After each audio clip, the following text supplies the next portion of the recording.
क्या आपको पता है आरबीआई के रेपो रेट बढ़ाने से काफी इन्वेस्टमेंट एसेट्स पर असर पड़ा है, जैसे लोन्स के इंटरेस्ट रेट्स इंक्रीज हुए हैं एंड हाइक इन ईएमआईज, साथ ही साथ एफडी के इंटरेस्ट रेट्स भी इंक्रीज हुए हैं। आज हम इस वीडियो में बात करेंगे impact of repo rate hike on home loan interest rates. क्या आपने चेक किया है कि आपके होम लोन का टेन्योर बढ़ तो नहीं रहा है कम होने की जगह? अगर नहीं किया तो आज ही जाके चेक कीजिएगा।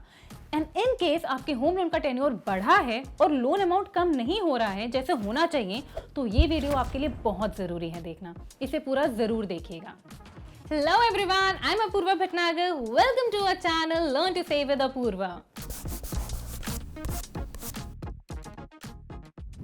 पैंडेमिक से पहले होम लोन्स के इंटरेस्ट रेट्स अप्रोक्सीमेटली 9% के करीब थे, बट ड्यूरिंग पैंडेमिक गवर्नमेंट ने काफी रिलैक्सेशंस दिए एंड वही होम लोन के इंटरेस्ट रेट्स अप्रोक्सीमेटली 6.9% से 7% तक आ गए थे, जिसकी वजह से बहुत से लोगों ने घर खरीदने शुरू भी कर दिए थे और होम लोन्स भी काफी डिसबर्स हुए।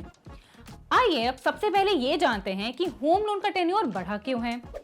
आज करेंट फाइनेंशियल ईयर में आरबीआई ने रेपो रेट 1.90% तक बढ़ाया है, जिसकी वजह से होम लोन्स के रेट ऑफ इंटरेस्ट भी बढ़ गए हैं। अब होम लोन की आरओआई बढ़ने से आपके लोन और ईएमआई पे क्या असर पड़ा है, आइए ये जानते हैं। तो आप जो भी ईएमआई पे करते हैं उसमें दो पार्ट्स में पेमेंट होता है, पहला इंटरेस्ट और दूसरा प्रिंसिपल। अब इंटरेस्ट वो है जो बैंक के पास सीधे चला जाता है और प्रिंसिपल वो बैलेंस है जो सीधा सीधा आपके लोन अकाउंट से माइनस होता है।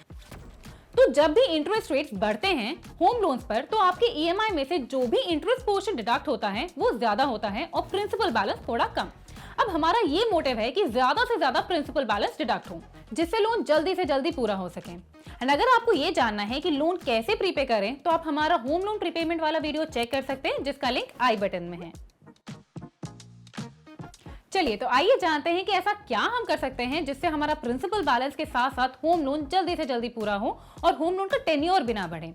तो सबसे पहले तो ईएमआई आप जितना ज्यादा से ज्यादा पे कर सकते हैं उतना अच्छा है। ये इसलिए है कि ईएमआई का इंटरेस्ट पोर्शन जो बैंक के पास डायरेक्टली चला जाता है वो कम होता जाएगा अगर आपने ईएमआई ज्यादा रखी होगी तो, और फाइनली आपका लोन जल्दी पूरा होगा।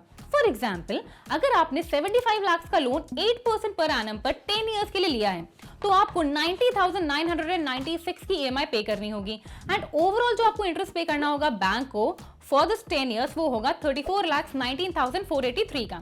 वहीं अगर आपने 10,000 पर मंथ प्रिंसिपल प्रीपे किया होता तो आपका यही टेन्योर 2 साल से कम हो जाएगा और जो आपको ओवरऑल इंटरेस्ट जो बैंक को पे करना होगा लगभग वो 8 लाख से कम हो जाएगा। अब ये ध्यान देने की बात है कि आपने 2,40,000 पे करके 2 साल में 8 लाख तक की सेविंग्स करी हैं लोन इंटरेस्ट अमाउंट पर। सो अब आपको मैक्सिमम कोशिश करनी चाहिए कि आप हर महीने कुछ ना कुछ प्रीपेमेंट जरूर करें। इससे भी आपके ऊपर ज्यादा लोड भी नहीं आएगा और होम लोन जल्दी से जल्दी पूरा हो जाएगा। सेकेंड, अपना लोन अकाउंट हमेशा चेक करते रहें कि आपने जो भी पार्ट प्रीपेमेंट किया है लोन अकाउंट में उससे नेक्स्ट मंथ का इंटरेस्ट पोर्शन कम हुआ भी है या नहीं। इन केस नहीं हुआ है तो आप जिस बैंक से आपने लोन लिया है उस बैंक से कंसल्ट जरूर करें। Last but not the least, अगर आप बैंक के प्राइम कस्टमर्स में से हैं और रेपो रेट में चेंजेस हुए हैं जैसे अभी रिसेंटली हुए, तो आप अपने बैंक से आरओआई एडजस्टमेंट की बात कर सकते हैं। वैसे कुछ बैंक्स आरओआई एडजस्टमेंट ऑटोमेटिकली भी करते हैं, तो यहाँ आपको ड्यू डिलिजेंस लेना बहुत जरूरी है। इन सब बातों को अगर आपने ध्यान में रखा तो आपका होम लोन बहुत ही जल्दी पूरा होगा। एंड अगर आपको हमसे कंसल्ट करना है तो आप हमारे ये सोशल मीडिया हैंडल्स पर कनेक्ट कर सकते हैं। उम्मीद है आपको हमारा ये वीडियो पसंद आया होगा। अगर हाँ तो प्लीज अपने फैमिली एंड फ्रेंड्स के साथ इसे शेयर करना और लाइक एंड कमेंट करना मत भूलिएगा। एंड अगर आपने अभी तक हमारे चैनल को सब्सक्राइब नहीं किया है तो प्लीज चैनल को सब्सक्राइब करना मत भूलिएगा एंड बेल आइकन जरूर दबा दीजिएगा, जिससे आपको आने वाले हमारे सारे वीडियोस की नोटिफिकेशंस मिलती रहें।